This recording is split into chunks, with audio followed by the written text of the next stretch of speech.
buy any of that stuff about us being in the park to play ball with Neil. Whatever he thinks he knows, it doesn't change our plans. Are you nuts? Chris concocted that phony art deal so he could see who would show up to grab the money. The only people with any business in that section of the park are the ones who bugged his apartment. And they're dumb and dumber. What's up with the panic? You didn't freak out like this when you thought Ramsey stole the money out of the Marcia Cooper account. Oh, don't even bring up that stupid April Fool's joke, okay? That was then. This is now. And now I am certain Chris knows we're trying to scam him. You know what? I'm done. If you want to keep on going, that's your business. Whoa, wait a minute. Who came to me with, I'll help you get Chris if you help me break up Joe and Karen? You started this, and you will help me finish it. No, I won't. Chris thinks we're trying to con him. I'll never get Joe back if Chris exposes us. Even if Chris is on to us, we can still one-up him because we know he knows. Now, we're fine as long as we don't panic at the first sign of trouble. Forget it. I'm out. No, you're not.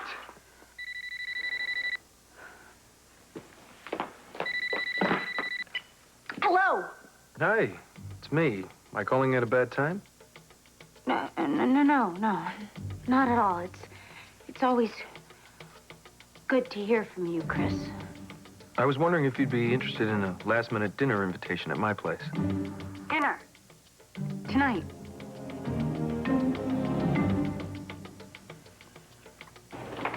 Sebastian, may I have a word, please? Sure, Dr. Harmon. I was just signing out. So it's back to New Orleans, huh? On the first plane I can catch. With Ellen? Is that supposed to be a secret? No, I expected Ellen to tell you that I asked her to come with me. Look, let's drop the pleasantries, okay? I don't know how they do this fighting for a woman's hand down south, and I don't care. All I'm concerned about is Ellen. As I am. Then what's your problem? I mean, she has a life here. You have been ignoring 10 years worth of living that she's done since you spent one day with her. And unlike you, she's moved on. I'm not asking Ellen to give up her life here in Port Charles. Well, you certainly don't seem to mind tearing it apart. Dr. Harmon, Ellen will come back to Port Charles. To her work and to you. And given my condition, it won't be very long. So you expect life to just go back to normal after you die? And that justifies you coming in here like a tornado and shredding everything in your path? I don't perceive the situation that way. Well, you gotta open your eyes. Because that's exactly what's happening.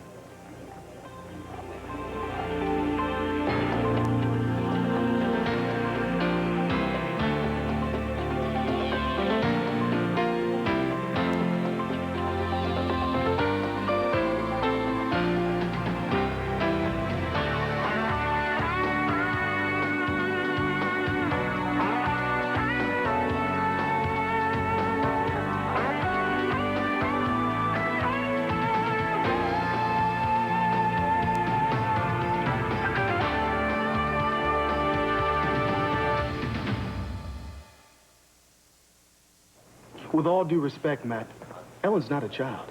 She can make her own decisions. If she decides to go with me, she will. If she doesn't, she won't. You are so busy fulfilling this romantic delusion that you've never asked yourself how this trip might affect Ellen. I mean, ever since you came to town, you've ignored who she is now. I wouldn't be here if I didn't care about her. Well, then why didn't you respect her enough to leave when she asked you to? I mean, from day one, it's always been about what you wanted. I'm not going to apologize for that.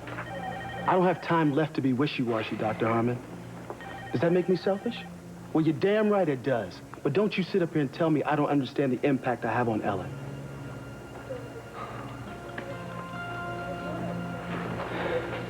She's all I care about. Well, then you must see that you're hurting her. You're confusing her.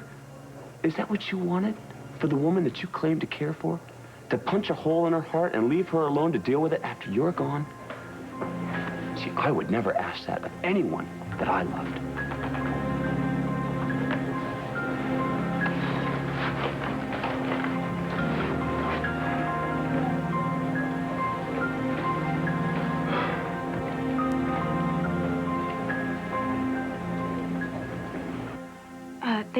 Thank you for the invitation, but I can't possibly make dinner on such short notice. I'd never be able to find a sitter for Neil.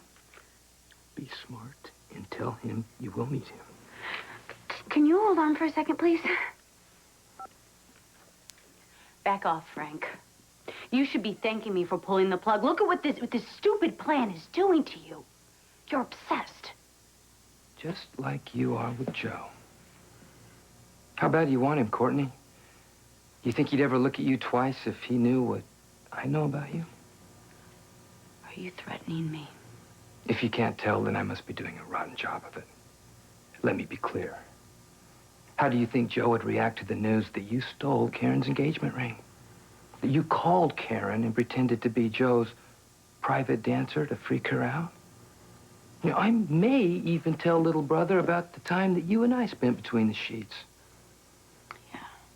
I wish I could take those 2 minutes back.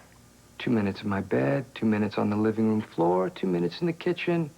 It all adds up. You're a creep, you know that. Well, I take that as a compliment coming from you. My reputation is shot. I have nothing to lose. What about you?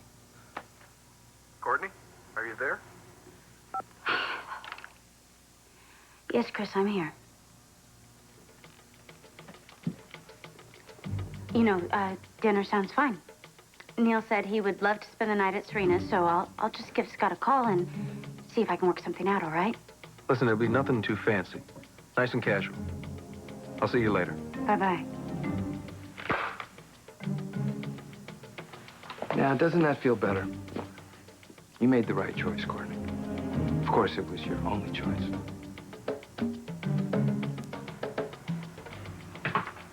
Ellen? I got off work and walked to my car, started driving home, made a few turns, and before you knew it, I was sitting outside here, outside of your hotel room door, tracing patterns in the floor. Concentrating on patterns can be very zen. Yeah, now I am one with the floor. But it didn't stop my mind from racing with a million thoughts. Come on in, we have a lot to discuss.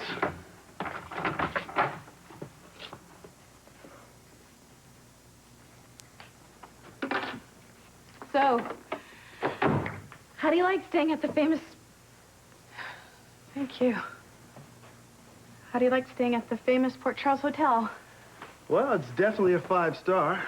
What I am going to miss is seeing my neighbor Lucy every morning in the lobby. I don't care how early it is. It always seems like she's had 10 cups of coffee and said, please don't believe what you read about me in the papers. Yes, New York may be exciting for some, but there is never a dull moment in the town of Port Charles with Lucy around.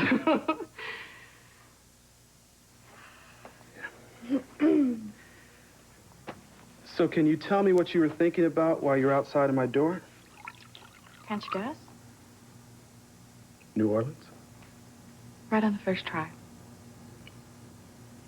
You've made a decision? You're not alone in wondering what might have happened if we hadn't been separated 10 years ago at Mardi Gras. I don't want history to repeat itself. I'm not letting you go to New Orleans by yourself.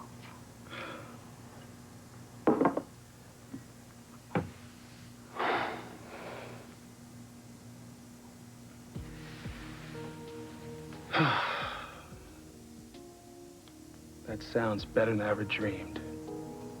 It means to me more than you ever realized. But I'm sorry, Ellen. The offer no longer stands. I'm going home without you.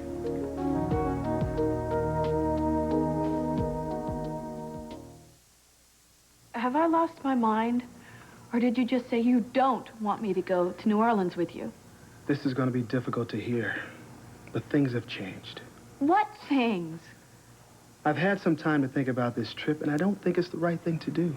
Sebastian, you have been on a one-man crusade to get close to me ever since you came to town. What about fate, destiny, everything that brought you here to Port Charles? Maybe I put too much faith into something I wanted to believe was true. That doesn't make it right. I have upset your entire life, and that's unfair.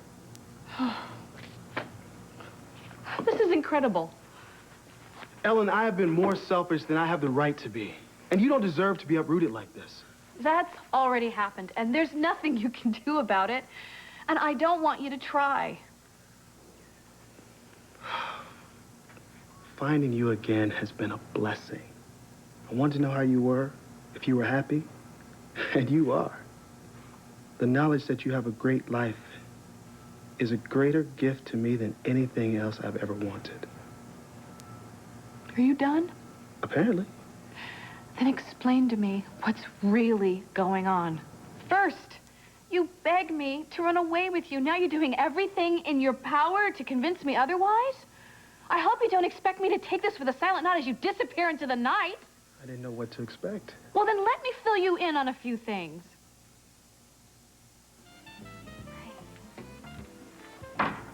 Oh, wow. Wow. I'm missing something here. I thought you said this was casual. Well, is this too much?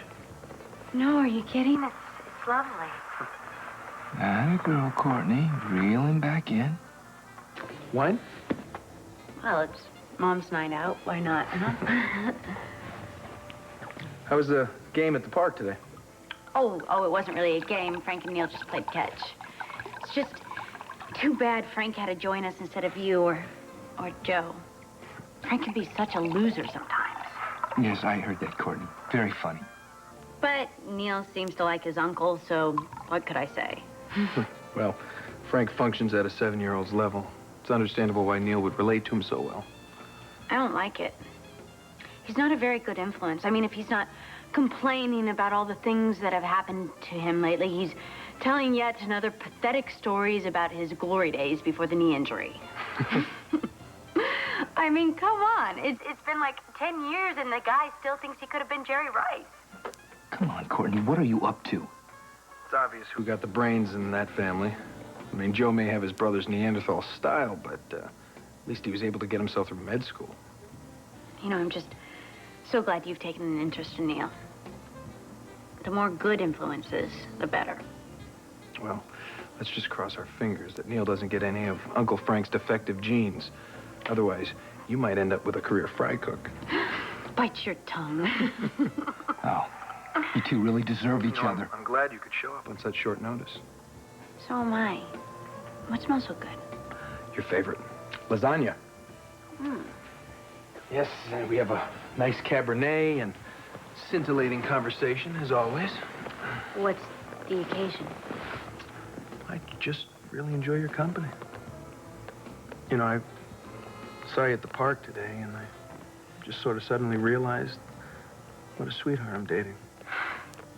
Really, you're a terrific mother, great friend, not to mention a total babe. Okay, stop. You're embarrassing me. Oh, I can't help it.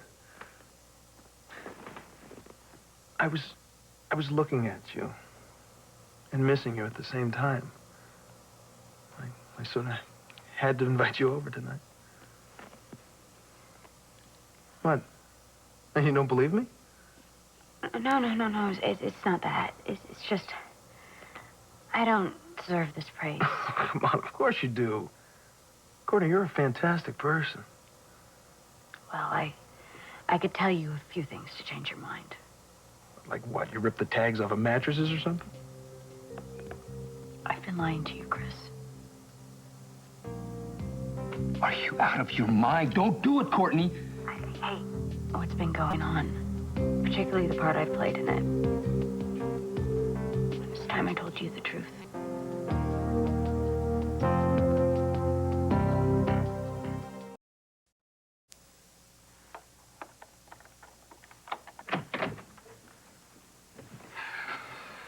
Ellen?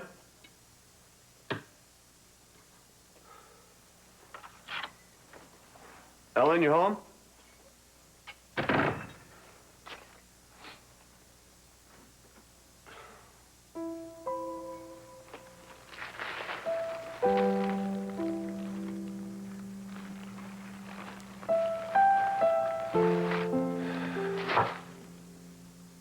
Everything you said is true. You haven't said a single thing I haven't considered already. Yes, I am sacrificing a lot by going with you. Yes, my life is uprooted. But here I am. And that's my fault. I never really gave you a chance to think it out clearly. And to top it off, I never even thought how you would be after I'm gone. I have thought about it. And I figured at the very least that you'd want a great New Orleans funeral, complete with jazz band. Well, you're right about that. Ellen, I cannot ignore the reality of what I'm doing to you. You know, Sebastian, you once asked me if I was always going to play it safe for the rest of my days or if I was ever going to go with my gut. And you said it was an unfair question, that I can't afford to be spontaneous because I won't be around long. I was wrong. No, you were right. I see everything in moments. What's happening now, not what's happening 5 minutes from now. But you don't have to live like that. Yes, I do. Oh, there is no time for me to sit around and mull over how this is going to affect me later. Maybe things would be different if you weren't ill. But I don't have time to second-guess myself. And my instincts tell me to go to New Orleans with you, and there is nothing you can say that will change my mind.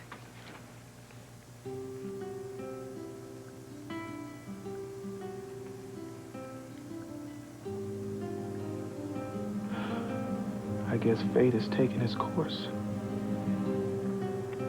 I suggest we let it.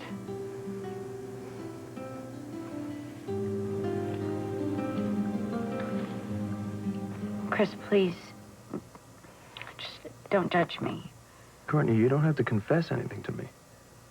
No, as far as I'm concerned, we're doing great together. Whatever you've done, I figure you must have a good reason. I've been impersonating Marcia Cooper.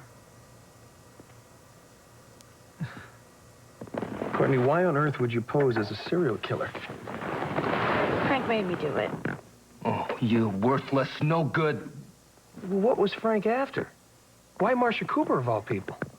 All I know is Frank forced me to oversee an account that belonged to Marcia Cooper. Frank must have hung something pretty heavy over your head to get you to agree to that. At this point, I'm sorry it wasn't a cement block. Frank found out that I never filed taxes from that payoff from the Canellis estate. And he threatened to turn me in if I didn't help him. That's why I never wanted to go into PC National with you. I was afraid the bank manager would call me Marcia. Frank's no genius, but he's not a complete idiot either. What are you saying? It's obvious, Courtney. You're supposed to be loaded. Why didn't I just blackmail you for the Canellos money? Why didn't Frank just blackmail you for the Canellis money? I lied to you when I told you I had all that cash in a safe deposit box. The truth is, I only kept a little money for myself, and the rest I put in Neil's name. Frank couldn't get to it. Well, that was some choice you had. Pose as a killer, or Frank rat you out to the IRS. I didn't feel I had any real options. Well, if the money in the account was Julie's, then Frank must have really wanted to get back at her for lying to him all those months. Yeah, that would be almost heartbreaking if it was true. But all Frank cares about is money. He's totally obsessed. He keeps ranting about how you cheated him out of his share of the land deal and how that money is rightfully his and Chris Ramsey is going to pay. Yeah, keep dreaming. He can't stand the thought of being poor. The idea of spending the rest of his life as a fry cook at the recovery room just makes the guy totally crazy. Oh, Courtney, you haven't seen crazy yet. Look, as far as the Lance Pharmaceutical thing goes, I did the research. I perfected DL-56. Yeah, Frank served a purpose, but in the end, he turned out to be more of a liability. Chris, really, you don't need to explain to me. I don't care about any of that stuff. I owe you a big apology. No. The only person I blame for this is Frank Scanlon. Don't lie to me, Chris. You can't possibly see me in the same light. I see you in a better light. I'm flattered that you trust me this much. It took a lot of courage and faith to tell me the truth. Thank you. You are impossibly sweet. Come here.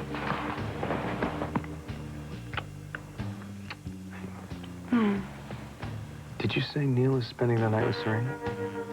Yes. Good. Then you can spend the night with me. What about dinner?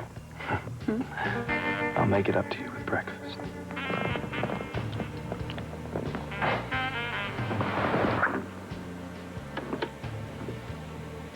Looks like I underestimated the little witch. That's all right. Whatever you're up to, Courtney, I'm way ahead of you.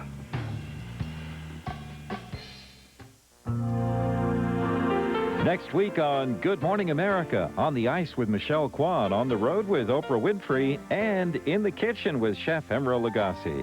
Join Charles Gibson and Diane Sawyer next week on Good Morning America. Find out what the future holds. Take a look at Lucy's crystal ball by visiting Port Charles at abc.com, part of the Go Network.